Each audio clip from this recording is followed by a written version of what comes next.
कर्म का बंधन अवश्य निर्मित होता है, किंतु कार्य का बंधन निर्मित नहीं होता पार्थ। तुम्हें कर्म और कार्य के बीच क्या भेद है, ये जानना आवश्यक है। सभी कर्म कार्य, किंतु सभी कार्य कर्म नहीं। कर्म उस कार्य को कहते हैं जिसके साथ फल की आशा जुड़ी। मनुष्य जब भी सुख की, संपत्ति की, प्रशंसा की आशा रखकर कोई कार्य करता है तो वो उस कार्य के फल से बंध जाता है। जब किसी कर्म को फल की आशा से किया जाए तो उसे सकाम कर्म योग कहते हैं, और जब किसी कर्म को बिना किसी फल की आशा से किया जाए तो उसे निष्काम कर्म योग कहते हैं।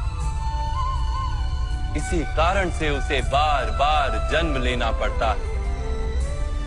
वास्तव में मनुष्य को कोई कर्म नहीं बांधता, कर्म से जुड़ी आशाएं उसे बांधती।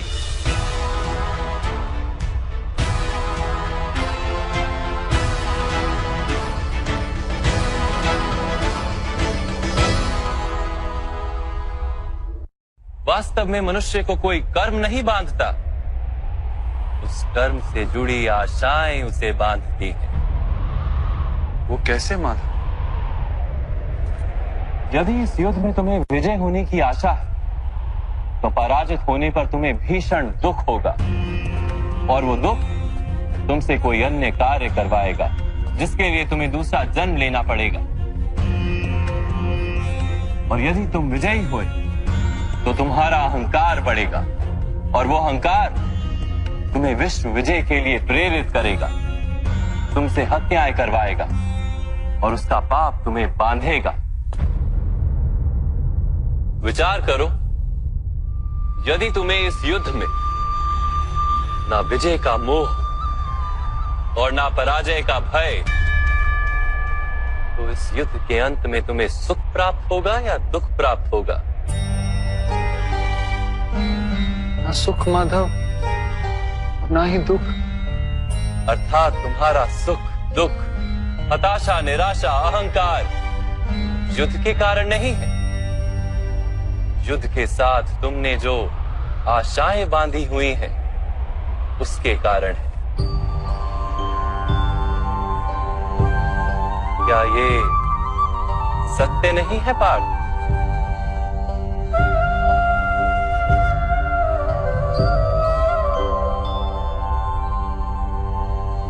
सुख दुखे समे कृत्वा लाभा लाभो जया जयो ततो युद्धाय युज्यस्व नैवं पाप मवाप्स्यसि। अर्थात सुख दुख को समान मानकर लाभ हानि जय पराजय का विचार किए बिना यदि तुम युद्ध करोगे कौन्तेय, तो तुम पाप के भागी नहीं बनोगे। इसी को कर्म योग कहते हैं। जो सांख्य का ज्ञान प्राप्त कर लेता है वो ये जान लेता है कि वो शरीर नहीं, केवल एक आत्मा है। शरीर के भोग और अनुभव तो केवल मृत्यु तक है, अर्थात वास्तविक नहीं, केवल माया है। उसके लिए कर्मयोगी बनना सरल हो जाता है। परंतु माधव, यदि कार्य से बंधन निश्चित है तो क्या संसार का त्याग करके संन्यास लेना उचित नहीं? इसी विचार का परिणाम है कि आज ये युद्ध हो रहा है पार्थ।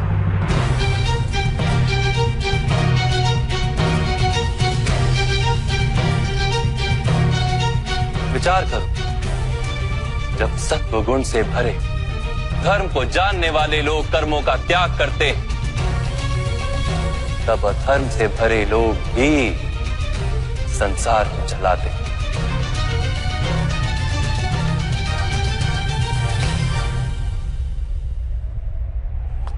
यदि महामहिम ने संसार का त्याग ना किया होता तो आज अधर्म इतना बढ़ता ही नहीं।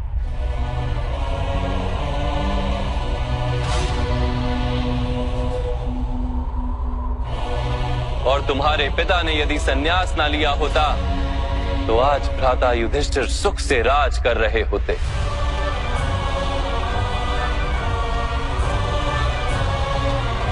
और अपनी प्रजा को न्याय और धर्म का ज्ञान दे रहे होते। किंतु दुखदायक बात तो यह है पार्थ कि सत्वगुण से भरे मनुष्य ही संसार को लाभ दे सकते हैं, किंतु वो ही संन्यास का विचार करते हैं। जैसे जल तो भाप बनकर उड़ जाता है और कीचड़ वहीं पड़ा रहता है, वैसे सत्वगुणी सज्जन लोग तो संसार का त्याग कर देते और तमस से भरे अधर्मी लोग संसार में कार्य करते हैं।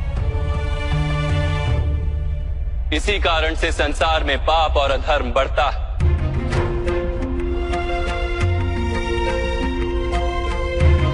किंतु कर्मयोग इस विचित्र स्थिति से सारे संसार का रक्षण करता है। कर्मयोगी फल की आशा का त्याग करता है, किंतु कर्मों का त्याग नहीं करता। वो इसी संसार में रहता है सन्यासी की भांति, सारे कार्य करता है किंतु उनमें लिप्त नहीं होता। कर्मयोगी अपनी संतानों से, स्वजनों से, अपनी प्रजा से कोई अपेक्षा या आशा नहीं रखता। स्वयं उसे संन्यास का लाभ होता है, किंतु समाज को संसारी की भांति लाभ देता। मनुष्य अपनी संतानों के सुख के लिए श्रम करता है माधव। अपनी संतान से सुख की अपेक्षा कैसे न रखे? मनुष्य अपनी संतानों के लिए जो भी करता है वो व्यापार है या प्रेम पार? प्रेम माधव। तो फिर अपने कार्यों के प्रति फल की इच्छा क्यों पार? भविष्य का लाभ तो व्यापार में देखा जाता है, प्रेम में नहीं। जो मनुष्य अपनी संतानों का चरित्र निर्माण उचित रूप से करता है, संतानों को प्रेम और धर्म के संस्कार देता है, उसकी संतानें भी मनुष्य को प्रेम और सुरक्षा अवश्य देती।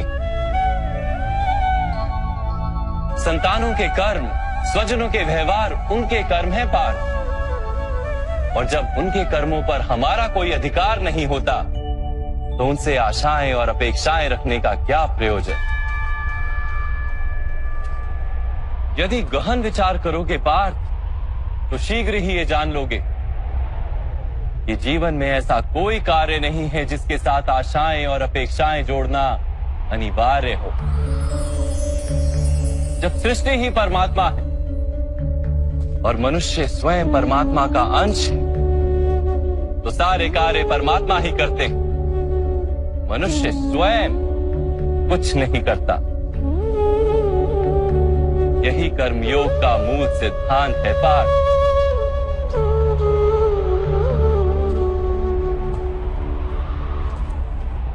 तुम्हें भी कर्मयोगी बनकर ये युद्ध करना आवश्यक है पार्थ। त्रिगुणिया विश्या वेदा निस्त्रिगुण्यो भवार्जुना, निर्द्वंद्वो नित्य तत्वस्थो निर्योग क्षेम आत्मवान। तीन गुणों का त्याग करके निर्गुण बन जाओ पार्थ। इस द्वंद्व से मुक्त हो जाओ। सदा सत्व अर्थात परमात्मा में बुद्धि लगाकर कर्तव्य का वहन करते रहो।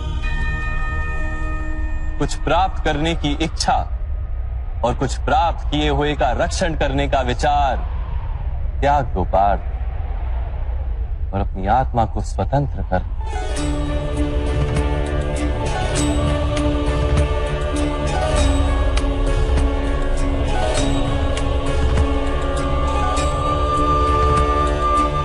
स्मरण रहे पार्थ,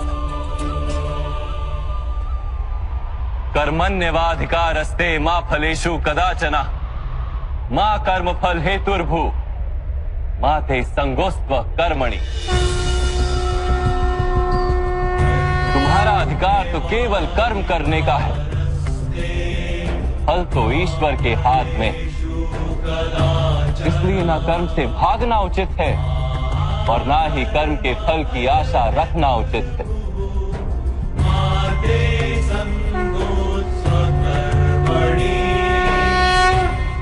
जो फल का त्याग कर दे परंतु कर्म का त्याग ना करे, ऐसे कर्म योगी को कैसे जाना जा सकता है माधव? विश्या विनिवर्तन्ते निरहारस्य देहिनः रसवर्जम रसोप्यस्य परम दृष्ट्वा निवर्तते। सुनो पार्थ, जो स्वाद से छूटने के लिए भोजन का ही त्याग कर देता है, वास्तव में उसके मन से स्वाद की लालसा कभी जाती ही नहीं। उसे दोहरी हानि होती है। एक तो वो निर्बल हो जाता है, जिसके कारण परमात्मा को प्राप्त करने का जो प्रयत्न अनिवार्य है उसे वो नहीं कर पाता, और दूसरा, सदा ही उसका मन स्वाद की लालसा से भरा रहता है। इसलिए भोजन का त्याग करने से उत्तम है स्वाद की लालसा का ही त्याग कर दिया जाए। कर्म योगी अपने मन की सारी लालसाओं को खींच लेता है, जीवन को कर्तव्य मानकर कार्य अवश्य करता है, किंतु उन कार्यों से जुड़ता नहीं। और बात, जो व्यक्ति अपने कार्यों से आशाएं और इच्छा नहीं रखता, उसी के कार्य पूर्ण होते हैं। एक असफलता से दुखी होकर जिसका मन डोलता नहीं, एक सफलता से आनंदित होकर जो स्वयं को सर्वश्रेष्ठ नहीं मानता, ऐसे ही व्यक्ति को कर्म योगी कहते हैं। और ऐसा व्यक्ति जीवन में बार बार सफल होता है।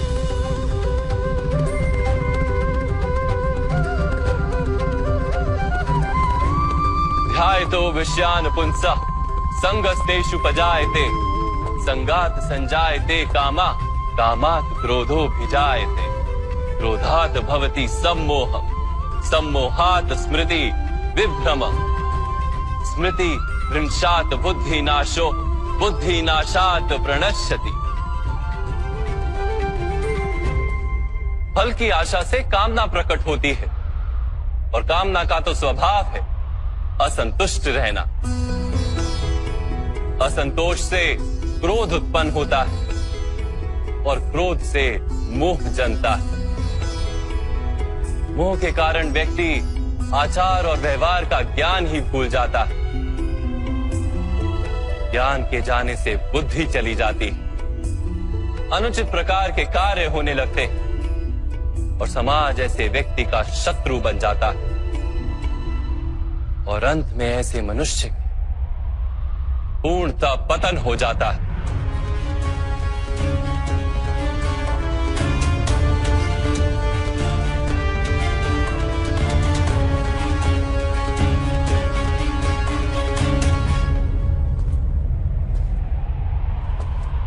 जैसे भ्राता दुर्योधन, उनके सेनापति महामहिम उनके ही शत्रु हैं, और तुम्हें विजय का आशीर्वाद दिया।